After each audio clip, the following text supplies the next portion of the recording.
Alright guys, today we're going to be talking about Vietnam and the Chu Chi tunnels. Quick thing on the Vietnam. Vietnam War was fought in the 60s. Fought in Vietnam is a large jungle swampy area. The main people we were fighting were called the Viet Cong. These are the military group. They fought the U.S. and South Vietnam in the Vietnam War. As you can see, the Vietnam country is kind of one on the side of the map there. They did control most of that peninsula at that time.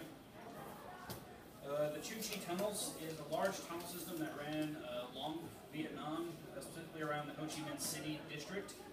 It's about 250 kilometers, there's about 155 miles long of these tunnels, going cross country and straight down. They contain everything needed for survival, from kitchen, storage, living quarters, meeting rooms, wells, and hundreds of different entrances all across the country. These could be in the middle of the woods, they could be big open areas, they could be underneath water. So they would build them inside the rivers and they would dive in. They also came with lots of traps and dead ends to trick people that are trying to come into the tunnels.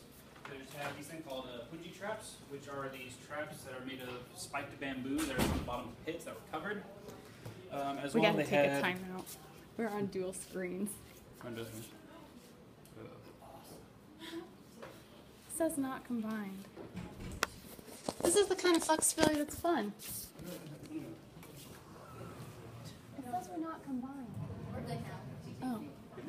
Now you're good. Sorry. Also in these were door traps. This top picture on the left there, that's a picture of a door trap. That's actually one in a building, but they also put these in the tunnels. What that basically is strapped to a tripwire in front of the doorway, so when they tripped it, it would literally just come down and spike them. Also were the bullet traps, which are bullets are put inside bamboo chutes resting on nails, and the top of the bullet would be just above the ground, so when they stepped on it, the bullet would hit the nail, launch, and then go through the feet. They use shotgun bullets, M80 bullets, and grenades. And then there's also the shoulder and foot traps, which are these balling here. Basically, they fall into it, and they get stuck, and they can't get back out. If they try to get out, they get hurt more. People that sent these tunnels, especially on the alley side, were called tunnel rats because they had to crawl. The main difference between the Vietnamese and the Allies, the Vietnamese were really small people, so they could actually stand up and move through these tunnels freely, whereas the Americans and the Australians that were fighting were larger, and so they couldn't fit in the grid, so they had to really crawl around on the ground to get through these tunnels. So that's why they called them tunnel rats.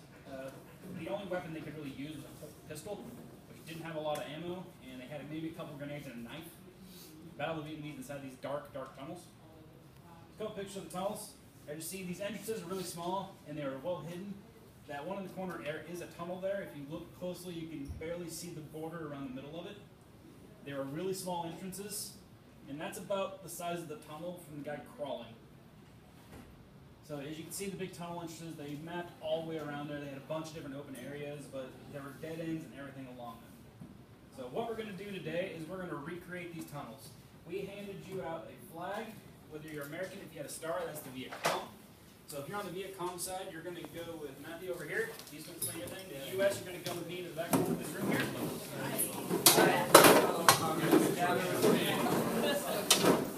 Okay, so we have a lot of things to do. We have to do them quickly. You died. You're a slave.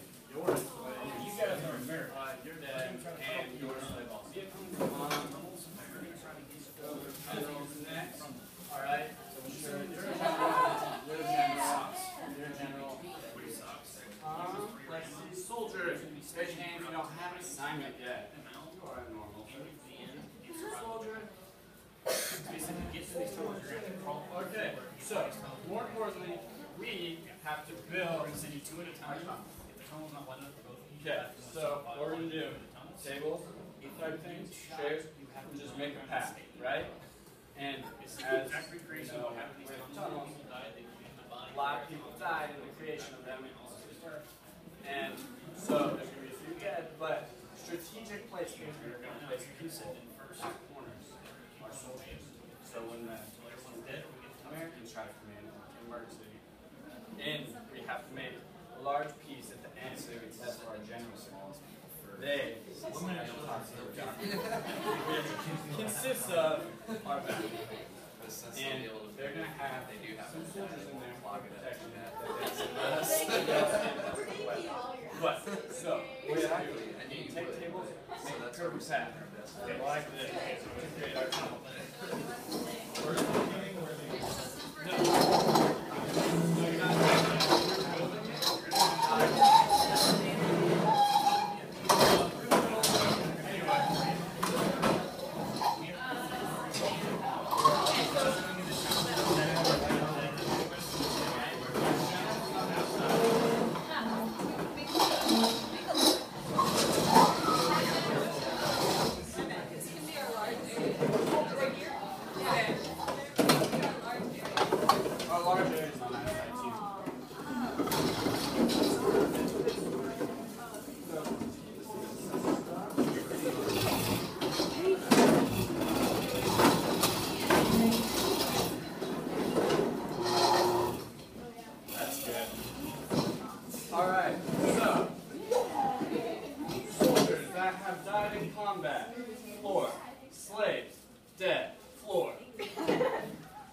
we have our generals in the back. We need, raise your hand here, soldier. Alright, we need 2 of you back here with them. Other soldiers take places in chairs along our tunnel. And you get our trap card, which is quite easy. Launch out. Yeah, but it's a trap, so it doesn't actually have to be run by a person. Great. So, our tunnel. Alright. Soldiers. You get weapons. We're going the second wave. Second wave.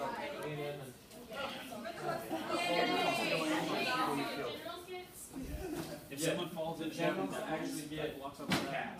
The weapons cash, because you guys have to protect them. We're going in between. So you're going to go through here, all around. Yeah. So they're going to try to evade us, and we want to stop them because communism's right. Once you determine So our entrance is right there. and then once the trap is used once, that means the body is filled it up. Yep. One trap. One time. Alright, ready? Start. Alright, go. Go. So you're going to come in, probably I'll take it. Take for the team. Go. Go. Wait, that's a trap. You're dead. You gotta shoot him. We're not killing you. You gotta shoot him. Oh. His turn.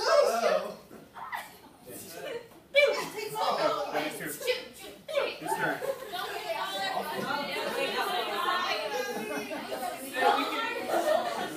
Can we take these? Yeah. Hey, generals, if you want to deploy the rest of your soldiers out, feel free.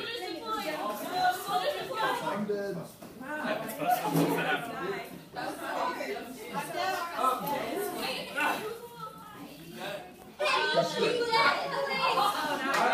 Alright, team.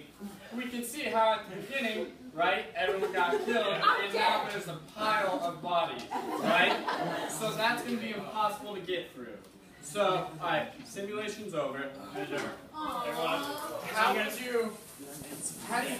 do you guys think that the tunnel system, alright, no more socks. Next person gets sent home. Socks. Do you think tunnels influence the outcome of that battle? Do you think the tunnels influence the outcome? Yes. In what ways do you think they helped either side?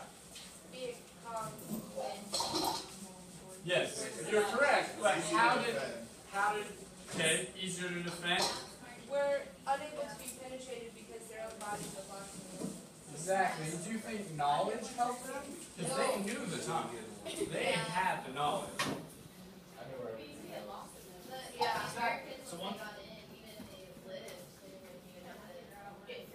So one thing I didn't put on the slides that I didn't want to put pictures of because they're kind of gruesome. The Vietnamese would leave dead bodies lying around tunnels, especially on entrances. They would leave them over traps and stuff like that as deterrents and also as just scare factor. They would use them to kind of distract people. So if they put someone dead at the end of the tunnel and you're in a dark tunnel and it looks like someone's at the end, are you just going to start shooting them? Probably. So you're going to lose all your ammo really quickly, and that's something they did also to be detect where they are. Yes. Was there a lot of Vietnamese deaths because of all these dead people laying around? Like, were people getting sick because there was just dead bodies everywhere? It did happen, yes, but a lot of the bodies they isolated to more discrete parts of the tunnels. So they just kept a few laying around. So you can see how strategy and building infrastructure helped the Vietnamese stop American progress and, as we know, the war eventually drive everyone out. All right, let's reset the tables here.